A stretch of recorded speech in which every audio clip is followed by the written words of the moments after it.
Bonjour à tous et bienvenue sur boursicoté.com pour cette nouvelle analyse technique Forex, matières premières et Bitcoin avec une paire de devises euro-dollar qui confirme son changement de dynamique. Hier, j'ai attiré votre attention ici sur le fait qu'il fallait casser ici cette zone de point haut significatif pour valider un retournement de tendance, mais que cette tendance, ce retournement de tendance était pressenti.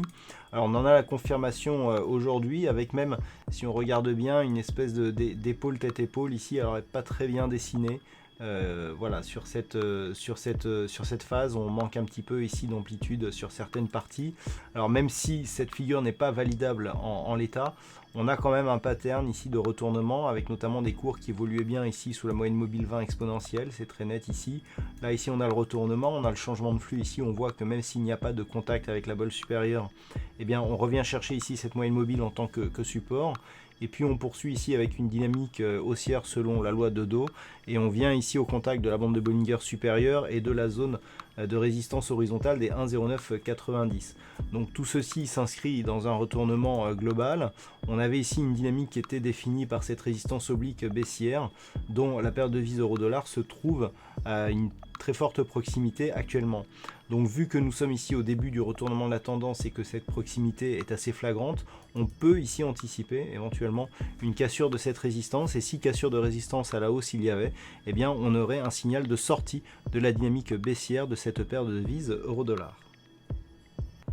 Et puis sur la paire de devises GBP-USD, donc la paire livre sterling contre dollar américain, on restait ici sous cette zone de résistance des 1.23. On avait totalement neutralisé. Hier, je vous parlais de neutralité ici, tant que l'on était ici entre 1.20 et 1.25 600.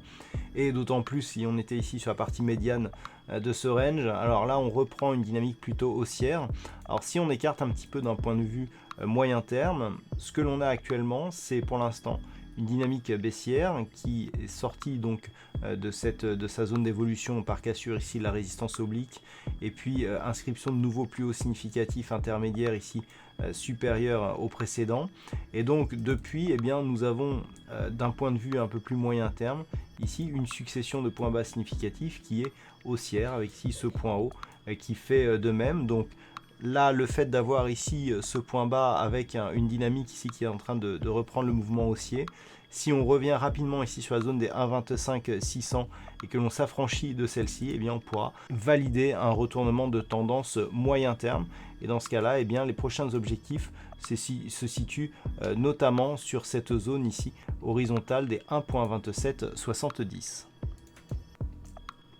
Et puis sur l'or, nous avons un signal intéressant, il me semble que c'était hier que je vous en parlais, avec ici donc l'alternance de contacts que nous avions ici sur ce support oblique haussier qui définissait la précédente tendance haussière court terme sur le métal jaune. Donc nous avions été ici la cassure de ce support, accélération, cassure de la zone des 1484 $ l'once, point bas significatif et retour ici au-delà de cette zone des 1484,30. Je vous indiquais que pour totalement invalider ici le retournement de cette dynamique, il fallait repasser au-delà de cette zone de support, puisque cette zone de support pouvait se transformer en résistance.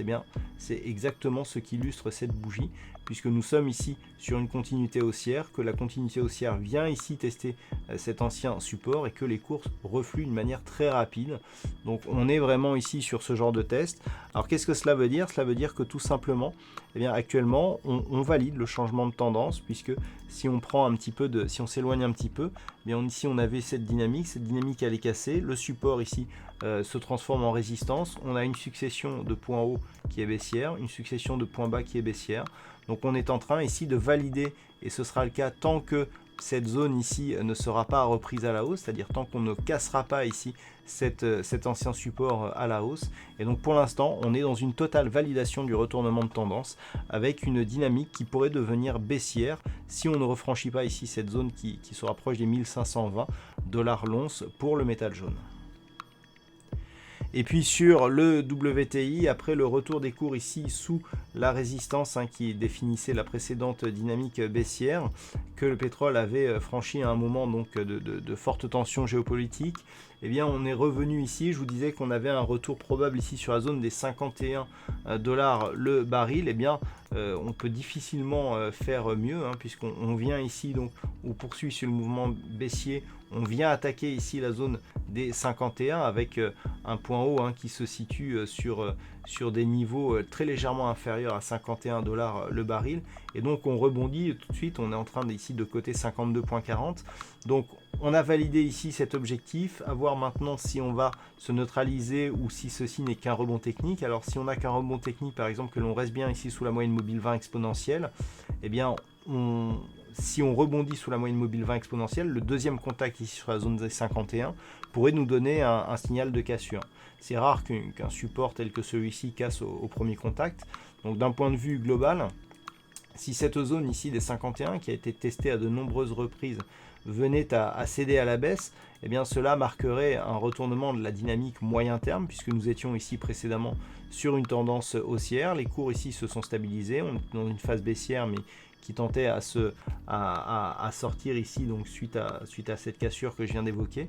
Si on casse ici cette zone des 51, qui est vraiment une zone majeure, hein, on l'avait déjà testé ici sur cette zone, et le prochain objectif, c'est un retour ici sur la zone des 42,50 $ le baril. Maintenant, du fait que nous avons ici cassé cette résistance oblique à la hausse et qu'on reste ici, si on ne cassait pas cette zone des 51, là on serait plus sur un signal de neutralisation moyen terme entre cette zone donc des 51 et cette zone des 66,50 $ le baril. Et puis enfin sur le Bitcoin, j'attirais votre attention sur le fait que nous étions ici, que nous avions retrouvé cette zone de retracement de Fibonacci 61,8% de la précédente phase de hausse qui nous donne ici une zone de support. Bon, on en a la totale validation ici. On peut même d'ailleurs voir que sur cette unité de temps H4, on a ici le premier test, rebond technique, deuxième test, troisième test. On a toujours ici des points hauts qui se réduisent à chaque fois que l'on a ici un contact avec cette zone. Et puis au troisième contact, eh bien, on marque ici un rebond légèrement supérieur au précédent. On a presque d'ailleurs ici un double bottom, hein, sur cette phase. Et ensuite on se stabilise. Donc pour l'instant, clairement, on n'est plus sur une grosse pression baissière sur le Bitcoin, on est sur une phase de neutralisation.